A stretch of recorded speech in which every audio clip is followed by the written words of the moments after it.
Hello beautiful souls. உங்களுக்கெல்லாம் இன்றைக்கி ஒரு மெசேஜ் கொடுக்கணும் அப்படின்னு நினச்சேன். இந்த ஜேர்னியில் இருக்கும்போது நம்ம நிறைய டைம் வந்து நம்மளை தெரியாமல் கடவுள்கிட்ட வந்து நம்ம நிறைய விஷயங்கள் கேட்க ஆரம்பிப்போம். என்னோடய எக்ஸ்பீரியன்ஸ்லேருந்து பேசுகிறேன், ஏன்னா நானும் இதை பண்ணியிருக்கேன்.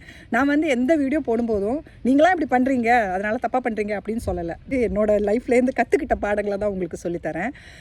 அண்ட் நான் சொல்லியிருக்கிற மாதிரி நான் சொல்லி கொடுத்தாலும் உங்களுக்கு வந்து you will go through your own phase. But still இந்த நாலேஜ் வந்து உங்களை நிறைய இடத்துல ஹெல்ப் பண்ணும். நீங்கள் வந்து ரொம்ப லாங்காக போய் அதை கண்டுபிடிக்காமல் அது உங்களுக்குள்ளே இருக்கிறதுனால நீங்கள் சீக்கிரமாக அந்த இன்ட்யூஷன் உங்களை வந்து ஹெல்ப் பண்ணிவிடும். So that's why I always try to give messages like that. Sorry, நடுவில் இங்கிலீஷ் வந்துடுது, நான் மறந்து போய்ட்றேன். முடிஞ்ச அளவுக்கு தமிழ்லேயே பேசுகிறேன். அண்ட் ஓகே, என்ன சொல்ல வந்தேன் அப்படின்னா, நம்ம வந்து இந்த ஜேர்னியில் நிறைய இடத்துல கடவுள்கிட்ட, ஏன்னா இந்த ஜேர்னி ரொம்ப பெயின்ஃபுல் இல்லையா, ஸோ ரொம்ப கஷ்டமாக இருக்கும். அப்போல்லாம் வந்து நம்ம கடவுள்கிட்ட, கடவுளை எனக்கு நீ இதை மட்டும் கொடுத்துரு, நான் வந்து வேறு எதையுமே கேட்க மாட்டேன், எனக்கு என் ட்வின்னெல்லாம் வேண்டாம், எனக்கு வந்து சம்டைம்ஸ் வி சே தட் எனக்கு வந்து நல்ல வேலை இல்லை. ஸோ ஒன்று ஒன்றா சொல்கிறேன் எக்ஸாம்பிள்ஸ் எப்படியெல்லாம் இருக்கலாம் அப்படின்னு. ஸோ எனக்கு வந்து நல்ல வேலை இல்லை ஃபைனான்ஷியலி எனக்கு காசு இல்லை அப்படிங்கும்போது நம்ம என்ன சொல்லுவோம், எனக்கு ஒரு இன்டர்வியூ வந்திருக்கு, இல்லை ஏதாவது ஒரு ஜாப் ஆப்பர்ச்சுனிட்டி வந்திருக்குன்னா எனக்கு எப்படியாவது இதை கொடுத்துரு கடவுளே, எனக்கு வந்து இதை மட்டும் போதும், நான் வந்து மற்ற எதையுமே வந்து உங்கள்கிட்ட கேட்க மாட்டேன், ப்ளீஸ் எனக்கு இதை தந்துரு, எனக்கு காசு இல்லாமல் ரொம்ப கஷ்டமாக இருக்குது அப்படிங்கிற ஒரு கைண்ட் ஆஃப் ரிக்வெஸ்ட் நீங்கள் கடவுள்கிட்ட கொடுப்பீங்க. நீங்கள் அந்த மாதிரி ரிக்வெஸ்ட் பண்ணிங்க அப்படின்னா கடவுள் உங்களுக்கு கொடுப்பாரு டெஃபினெட்லி. ஏன்னா அவருக்கு வந்து நம்ம கேட்கும்போது அவர் சரி உனக்கு வந்து நான் தரலைன்னா உனக்கு அந்த புரியாது, நான் ஏன் தரலைங்கிறது உனக்கு புரியாது அப்படிங்கிறத காமிக்கிறதுக்காக he will give us that.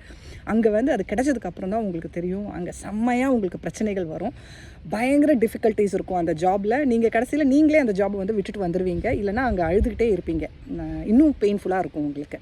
So நான் என்ன சொல்ல வந்தேன் அப்படின்னா, இந்த ஸ்பிரிச்சுவல் ஜேர்னியில் வந்ததுக்கப்புறம் நமக்கு ஃபஸ்ட்டு பண்ண வேண்டிய விஷயம் சரண்டர்னு சொல்லியிருக்கேன். சரண்டர்னால் என்ன, இன்னமும் கன்ஃபியூஷன் இருக்கிறவங்களுக்கு நான் சொல்கிறேன். நம்ம வந்து எந்த கண்ட்ரோலையும் எடுத்துக்காமல் கடவுள் என்ன கொடுக்குறாரோ அது எனக்கு போதும் அப்படிங்கிறத டிசைட் பண்ணுறது.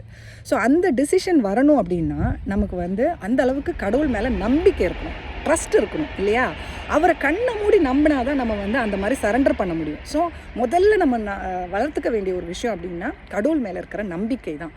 அசைக்க முடியாத ஒரு நம்பிக்கை இருக்கணுங்க அவர்கிட்ட, அவர் பண்ணுவார் பார்த்துப்பார் அப்படிங்கிற நம்பிக்கை. ஸோ அந்த நம்பிக்கை இருந்தது அப்படின்னா நீங்கள் வந்து அங்கே அந்த ஜாபை கேட்க மாட்டீங்க. அப்போது நீங்கள் உங்கள் இன்னர் ஒர்க்கில் கான்சென்ட்ரேட் பண்ணுங்கள். நான் திரும்ப சொல்லுவேன், இன்னர் ஒர்க்குனால் நிறைய இன்னர் ஒர்க் இருக்குது, எதை பண்ணணும்னு கன்ஃபியூஸ்டாக இருக்கீங்கன்னா முதல்ல இன்னர் சைல்டு ஹீலிங் மட்டும் பண்ணுங்கள். நான் வந்து இன்னர் ஒர்க்குக்காக 2 வீடியோ போட்டிருக்கேன். அதில் ஒரு வீடியோ ஸ்பெசிஃபிக்கலி நான் என்ன பண்ணேன் அப்படிங்கிறத போட்டிருக்கேன். உங்களுக்கு அது ஹெல்ப்ஃபுல்லாக இருந்ததுன்னா கண்டிப்பாக அதை பாருங்கள். இன்னர் சைல்டு ஹீலிங் மட்டுமே முதல்ல பண்ணுங்கள், உங்களோட பாதி பிரச்சனைகள் முடிஞ்சிருவாங்க. ஸோ அந்த மொமெண்ட்டில் கடவுள்கிட்ட போயிட்டு எனக்கு இது வேணும்னு கேட்குறதுக்கு பதிலாக to your inner child healing.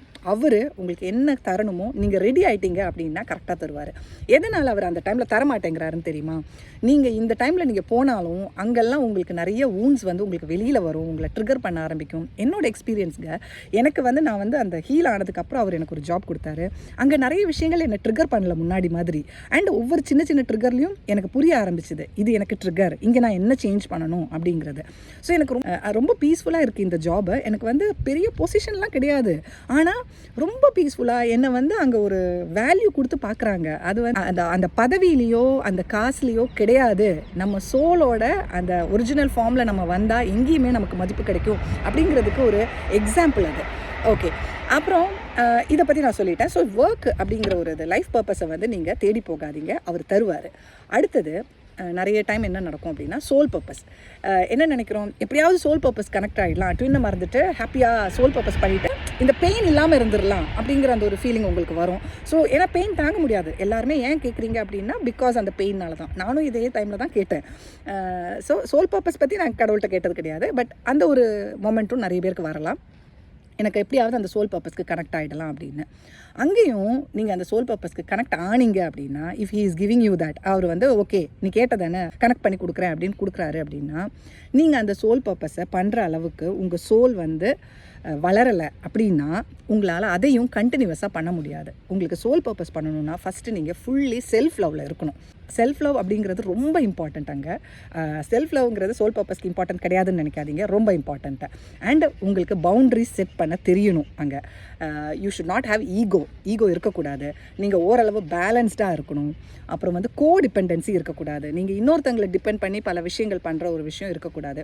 இதெல்லாம் வந்து சுத்தமாக இருக்கக்கூடாது. 100% நீங்கள் பர்ஃபெக்டாக இருக்கணும்னு சொல்லலை. உங்களோட வூண்ட்ஸ் வந்து பயங்கர அதிகமாக இருக்கும். இதெல்லாம் செமையாக இருக்கும் உங்களுக்கு.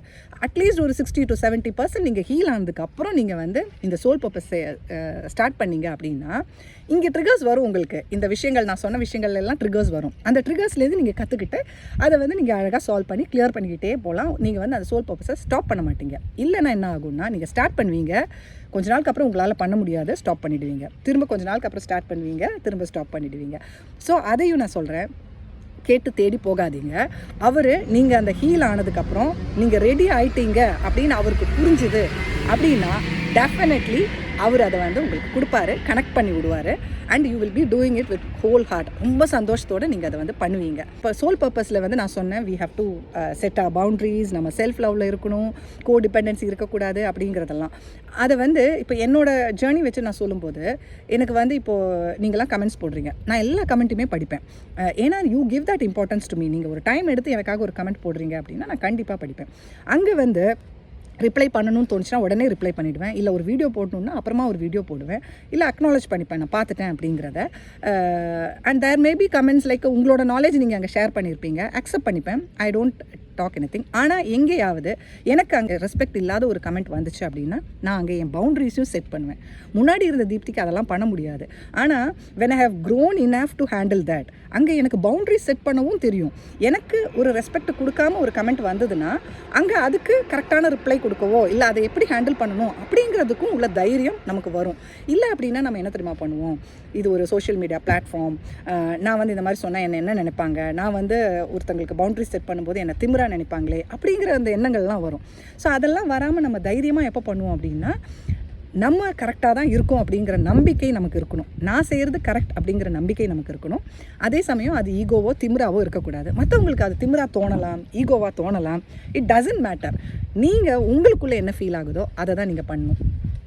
So that is how I do. So this is the second point I have to tell. அப்புறம் இன்னொரு விஷயம், நமக்குலாம் ட்வின் மேலே ரொம்ப ஆசை இல்லையா? நானும் பண்ணியிருக்கேன். கடவுள்கிட்ட வந்து கம்ப்ளீட்லி நோ கான்டாக்டில் இருக்கும்போது எப்படியாவது ஜஸ்ட்டு பேசுகிற ஒரு சுச்சுவேஷனுக்கு கொண்டு வந்துடுங்க.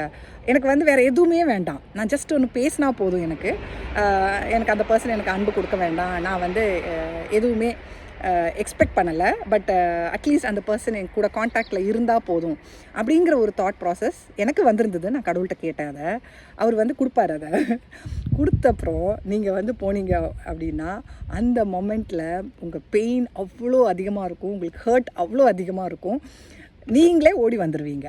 ஸோ அங்கே கடவுள் வந்து நான் கேட்டதை கொடுத்ததுக்கப்புறம் நான் எக்ஸ்பீரியன்ஸ் பண்ணிக்கிட்டேன். ஸோ அதுக்கு தான் எல்லாத்துக்குமே ஒரு டிவைன் டைமிங் இருக்குது. நம்ம அந்த டிவைன் டைமிங் வரைக்கும் வெயிட் பண்ணி அதை வந்து எடுத்துக்கிட்டோம் அப்படின்னா அது நம்மளால் ஹேண்டில் பண்ண முடியும். நான் சொன்ன மாதிரி நம்ம அந்த இன்னர் ஒர்க் பண்ணி நம்ம அந்த ட்வின்னை ஹோல்ட் பண்ணுற ஒரு பொசிஷன் வரும்போது அவரே வந்து கொண்டு வந்து தருவார், அந்த சுச்சுவேஷனை அமைச்சு தருவார்.